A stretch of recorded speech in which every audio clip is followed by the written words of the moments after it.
Good morning. Since there's so much press right now, so many people posting so many things about Tylenol, decided to do one episode on Tylenol or Acetaminophen. It's the same thing. One's a generic name, the other one is a brand name. It's really important for people to know this. Some people have died already because of an announcement through Trump recently. Some woman just started taking a whole bunch of them. She was pregnant. She's dead. The baby inside her is dead. Other people are doing things, and it's really, really critical for people to understand what's actually really going on with all this.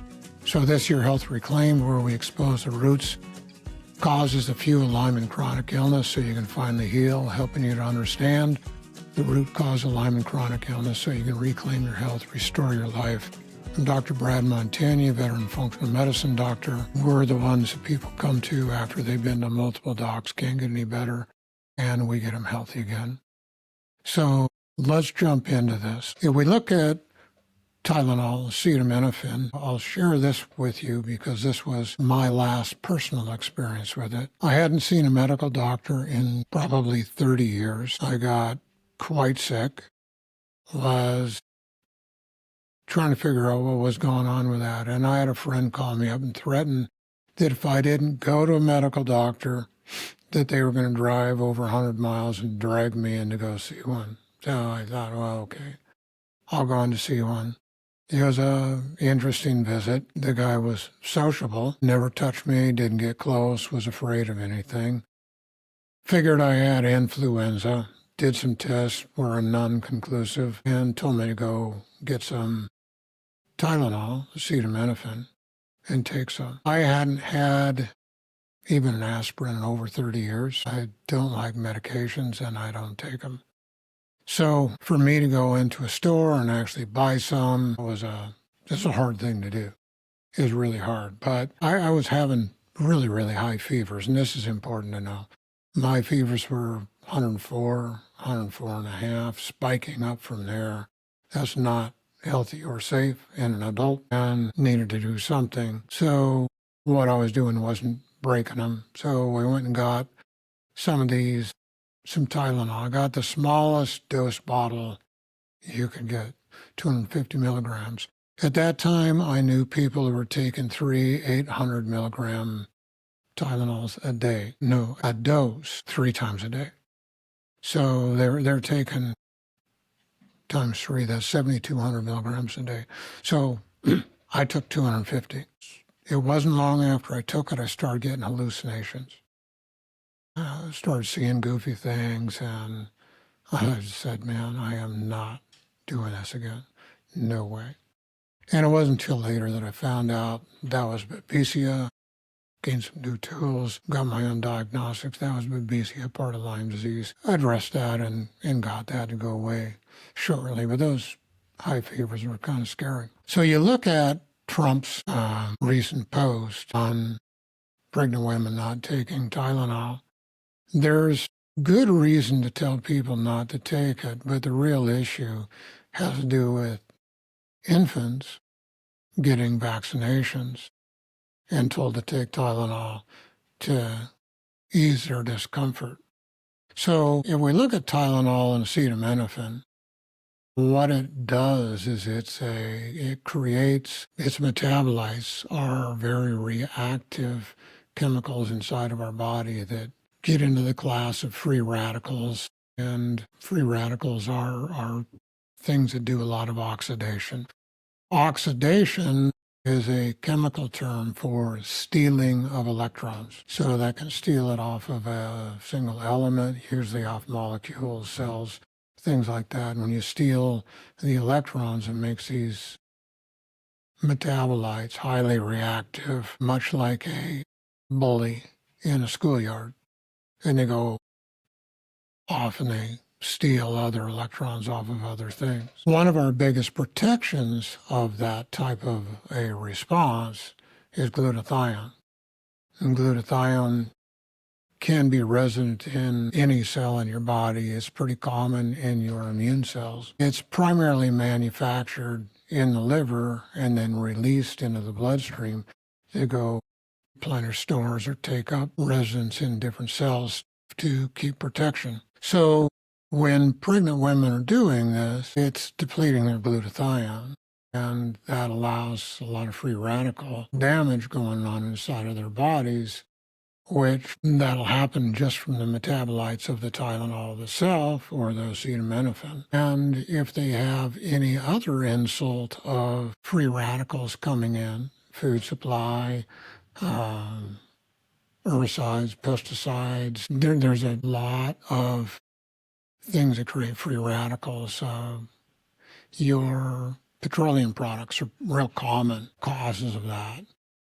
Anyway, when those free radicals are introduced into the body doesn't have a chance to reduce those because the glutathione levels are depleted. And it depletes it. There's a process of glutathione is typically regenerated, and we don't absorb it when we take it in as a nutrient. It's only like 2-3% of what we take in as a nutrient. As building blocks are cysteine, glutamate, and glycine. Well, those are its building blocks. And it uses different enzymes to build those. Once it gets reduced, electron put back into it, it has to be regenerated through an enzyme process. So that typically happens in the liver. So it has to go back in the liver to regenerate it, and it leaves the tissues depleted of all this stuff. So you can have all this regeneration. And Tylenol and acetaminophen, it inhibits the process of regeneration. It screws up the enzyme, so it can't do that. It depletes the precursors, the building blocks. Cysteine is one of the biggest ones it inhibits as far as that goes. So the body can't deal with the free radicals, and free radicals are free to do damage wherever they want. If you take a developing child, there's no inhibition of anything going on inside of that child because they're going to get glutathione through the mother and through the blood supply, through the placenta and all that. And if mom is having all that depleted, the infant's going to be depleted too, and it's going to allow that free radical damage to happen in any tissue that's there. We look at the most rapidly developing tissues, neural tissues, is one of those. There's times when there's like 250,000 nerve cells developing a minute. It's crazy how fast the nervous system actually builds itself. So we have tissues like that are extremely vulnerable. But the real vulnerability is after the infants are born and they start to go on their vaccination schedules. Years ago, I was asked by the head medical doc in a local clinic what I thought about vaccinations. And what I said, it was interesting to watch his response, but I said, what I don't understand is how the American Pediatric Society can take European products, European vaccinations that are administered to European babies. They're administered at a totally different schedule. The immune system in an infant doesn't begin to start to function till at least 6 months. It's still not functional at a year, and it's like 5 or 6 years down the road till we have more than just one part of the immune system working. So doing vaccinations at a very young age when the immune system isn't working, it can't create the antibodies that they tell us. So that's one big problem. The other thing is the European products are a lot safer than American products. They typically take the virus and they crack that with methylmercury. So you always have methylmercury in the vaccinations that are given into American children. Methylmercury, it has an affinity to deposit itself in fat tissues. One of the biggest places the fat tissues are there and active is in the brain and the nervous system. Your brain, your central nervous system, is 60% water. After water, it's 60% fats, and the largest portion of those fats are fish oils, DHA in particular. So when you introduce a vaccination, to an infant, these heavy metals, the methylmercury, is a free radical. And it starts to create free radical damage, which the infant may have some protection until you give them something like Tylenol to try and calm the symptoms down.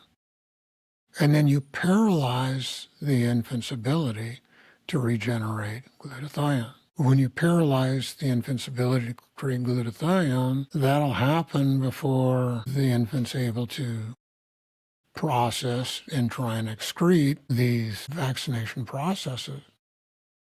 And it leaves the brain to free radical damage. And that's why you have such a huge upswing in ADHD, autism, things along that line. It's not just the Tylenol. It's the Tylenol in conjunction with the methylmercury inside of the vaccinations that creates the biggest issue. So if the mother's been taking this while she's pregnant, while she's nursing, the infant doesn't have the glutathione as a protected for radical damage. And then they start their vaccination schedule at typically 2 months, when I already said the immune system's not working. It's not working. And if the child is not being nursed, they don't have the passive immunity from the mom. If the mom was taking a fair amount of Tylenol or acetaminophen, she's not going to be making the glutathione to give to the child through her nursing. And the child's just totally vulnerable to anything that comes this way that's a free radical. So this is a real issue that's there. The literature out there is just very prevalent as far as this being a major problem. And now you have women going out trying to prove that this declaration that they shouldn't do it is fine. And we have the first one in a matter of days dead. That's a tragedy. That's really a tragedy. And the child, the infant inside of her, is the innocent bystander. That's no longer alive either. So it's really, really wise to look at things, understand what's going on, and just be wise at what you do. So if we recapsulize it, it's the Tylenol and acetaminophen. It's the same thing. One's generic, the other one's brand name. It reduces the body's ability to make glutathione and regenerate glutathione. That process primarily happens in the liver. It's glutathione that is one of our biggest protectors for free radical damage. And whenever you introduce free radicals into the body, when the glutathione levels are reduced, the body is very vulnerable to a lot of free radical damage. Free radicals steal electrons, that's called oxidation. And it's the glutathione that protects them from that. If a mother, while she's pregnant or nursing, is eating Tylenol, that child, that infant, whether that's growing in utero or nursing, is not going to have adequate glutathione levels to protect themselves from free radical damage. And then if you add free radicals, and one of the biggest issues that causes all of this is your vaccinations that are introduced before the child's immune system can produce any antibodies for those vaccinations to be any good. It just leaves them vulnerable. And the brain is one of the places where they're most vulnerable, and you get free radical damage in the brain, and that's where you get all these childhood issues like ADHD and autism. So this is avoidable in a huge degree. The incidence of all those has increased in a ridiculous amount in just the recent past. And by and large, it's avoidable. So be wise with your body, be wise with your pregnancies, be wise with your nursing. Get informed and protect yourself, protect your children. Thank you.